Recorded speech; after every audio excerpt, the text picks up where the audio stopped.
লড়াই ভোগ করো, বই ভাত দেখাও। মোর বাকেও তো যে স্যার হিন্দি ভাত খাওয়া নাই। আমি হল ফাউন্ডার টিচার।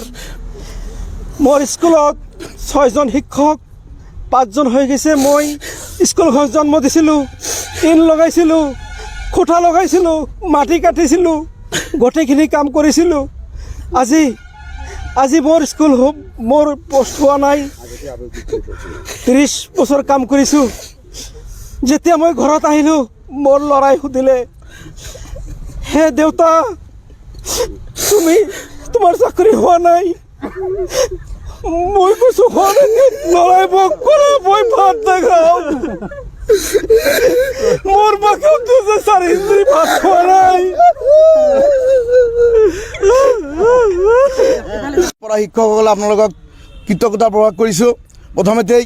আৰু দ্বিতীয় কথা হ'ল, আমাৰ 2017 চনৰ আইন মতে যিখিনি বিদ্যালয় ইতিমধ্যে আমাৰ প্ৰাধিকৰণ হৈ গ'ল, এই যোৱা 5 তাৰিখত 5 ফেব্ৰুৱাৰীত শিক্ষামন্ত্ৰীয়ে সৰুসজাই ষ্টেডিয়ামত আমাৰ এই অপ্ৰাধিকৃত বিদ্যালয়সমূহৰ যিখিনি শিক্ষক অলৰেডি পদ প্ৰাধিকৰণ কৰিলে।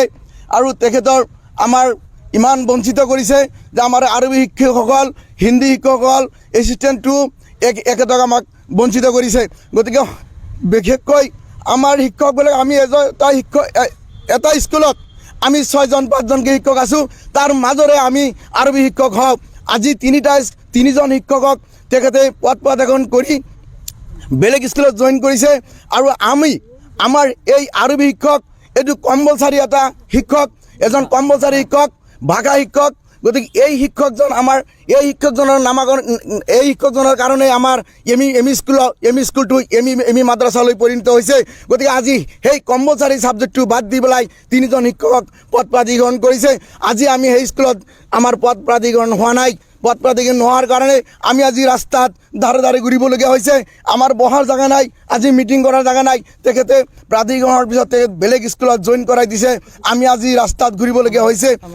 গতিকে আমাৰ প্ৰাধিকৰণ হ'ব লাগে। আমি আৰবী শিক্ষক হৈ পেলাই আমাৰ চৰকাৰক, সৰ্বানন্দ সোণোৱাল চৰকাৰক, আমাৰ শিক্ষামন্ত্ৰী ডাঙৰীয়াক অনুৰোধ জনাইছোঁ, আমাৰ এই পদ প্ৰাধিকৰণ হ'ব লাগে।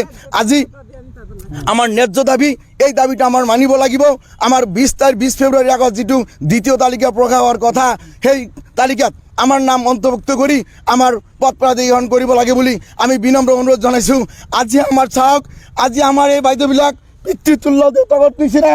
আজি বহুত শিক্ষক আমাৰ ছাৰ, আমাৰ ল'ৰা ছোৱালীবিলাকে উঠি থাকে। আমি ছোৱালী স্কুলত কৈছে আমাৰ ল'ৰা ছোৱালীবিলাকে উঠি থাকে।